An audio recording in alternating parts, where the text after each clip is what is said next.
The barber and the last pot of gold. नाई और सोने का आखिरी घड़ा। Good morning. तो एक बार एक नाई था, विलेज के अंदर में अपनी वाइफ और बच्चों के साथ रहता था। और बहुत ही अच्छा आदमी था, बहुत ही सेटिस्फाइड था। और उसकी वाइफ भी जो है घर बहुत अच्छे से चला रही थी, बहुत अच्छे से मैनेज कर रही थी। जो नाई था काफ़ी स्किल्ड था। और उसकी तारीफ जो है जब किंग ने सुनी तो किंग ने उसको अपने यहाँ बुलाया और उसको काम पे रख लिया। और हर रोज़ जो है उसको जो है एक सोने का सिक्का मिलता था। तो इसका जो किंग है उसका ध्यान रखने के लिए, उसके बाल काटने के लिए, दाढ़ी बनाने के लिए उसको रोज़ एक सोने का सिक्का मिलता था और रोज़ मज़े से जाता था और अपना किंग का काम करके वो वापस आता था। वाइफ भी बहुत खुश थी कि और पैसा हो गया, घर काफ़ी खुशहाल हो गया। और ऐसे जो है हर रोज़ चल रहा था, कोई दिक्कत नहीं थी। एक दिन जो है वापस आते समय काम से, जब वो पैलेस से वापस आ रहा था काम खत्म करने के बाद में, तो उसको एक आवाज़ आई ऊपर से कि मैं बहुत ही खुश हूँ, आपके बारे में मैंने सुना है, आप बहुत ही ऑनेस्ट आदमी हो। और आपसे खुश होकर के मैं आपको जो है साथ जो है घड़े देना चाहता हूँ सोने के।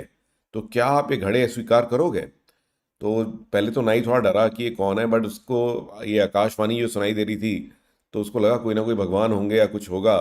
तो उसने कहा हाँ ठीक है, कोई दिक्कत नहीं है, आप मेरे को दे सकते हो। तो उन्होंने कहा ठीक है, आप घर जाओ, आप जैसे आप घर पहुंचोगे आपको वहाँ पे घड़े मिल जाएंगे। तो जब वो एक्चुअली में घर पहुंचा तो उसने देखा कि कमरे में वाकई 7 घड़े थे। और उसकी और उसकी वाइफ दोनों बहुत ही एक्साइटेड हो गए। उन्होंने एक एक करके खोल के देखा उसको। तो हर एक के अंदर जो है पूरा एकदम सोने के सिक्के थे, एकदम भरे हुए थे। तो जो 6 पॉट्स थे, टोटल में 7 घड़े थे। तो जो 6 पॉट्स थे, उन 6 पॉट्स के अंदर तो पूरा एकदम सोना ऊपर तक भरा हुआ था। लेकिन जो 7वां पॉट था वो थोड़ा खाली था। तो वो देख के थोड़ा उन्हें चिंता हुई और बारबर ने अपनी बीवी को कहा कि नहीं, ये थोड़ा खाली है, पता नहीं क्यों। बट नॉट टू वरी, ये जो मैं कमाता हूँ रोज़, ये मैं लेके आऊँगा और इससे हम भर देंगे इसको जल्दी। तो वो रोज़ जाता था, कमा के लाता था, वो जो सोने का सिक्का लाता था वो उसमें डाल देता था। मगर वो घड़ा भर ही नहीं रहा था। और ये देख के बड़ी चिंता हो रही थी उसको। तो वो जो है थोड़ा सा ना अपसेट रहने लगा। अपनी वाइफ को भी पैसा कम देने लगा। वाइफ भी कंप्लेन करती रहती थी कि ये क्या कर रहे हो तुम, कि ये घड़ा भरना इतना ज़रूरी है क्या, कि भाई हमारे को पैसे की कमी हो रही है। तो उसने कहा नहीं नहीं, बस एक बार एक घड़ा भर जाए, उसके बाद कोई टेंशन नहीं है। इवन काम पर जो है उसको थोड़ा दिल नहीं लग रहा था। तो राजा ने भी नोटिस किया कि तुम आजकल चुप चुप रहते हो। उसने कहा कि साहब मेरे को ना थोड़ा पैसे की तंगी चल रही है, पैसे की दिक्कत चल रही है। तो राजा ने कहा अच्छा कोई ऐसी बात नहीं है, मैं तेरी थोड़ी पगार बढ़ा देता हूँ। तो उन्होंने उसको और थोड़ा बढ़ा दिया। लेकिन फिर भी जो है बार बार जाता था घर तो अपनी वाइफ को नहीं दे रहा था। वो सारा जो पैसा है वो उसी घड़े में डाले जा रहा था कि ये घड़ा किस तरह से बढ़ जाए। तो ये वो भर ही नहीं रहा था, जो घड़ा है वो भर ही नहीं रहा था। लेकिन कितनी भी कोशिश कर ली उसने। और जब वो किंग के पास गया तो किंग ने फिर कहा कि यार तुम्हारा तो मुंह अभी भी लटका हुआ है, क्या बात है, तुम्हारे को इतना पैसा दे दिया मैंने, अब तो मेरे हिसाब से कोई भी दिक्कत नहीं होनी चाहिए। तो फिर जो है नाई ने अपनी बात बताई पूरी कि भी ऐसे ऐसे हुआ। तो फिर महाराज ने कहा कि मुझे बात समझ में आ गई, क्या चक्कर है कि ये जो घड़े हैं, ये तुम्हारे को किसने दिए हैं, ये तुम्हें यक्ष ने दिए हैं। और ये कभी नहीं भरेंगे, क्योंकि ये जो 7वां घड़ा है ये है ग्रीड, ओके, लालच। और ये जो है ये इस तरह का हंगर है, ये कभी भी ख़त्म नहीं होता। ठीक है, इसमें कितना भी आप पैसा डाल लो। और उन्होंने उसे समझाया कि इसको जाके वापस करो यक्ष को।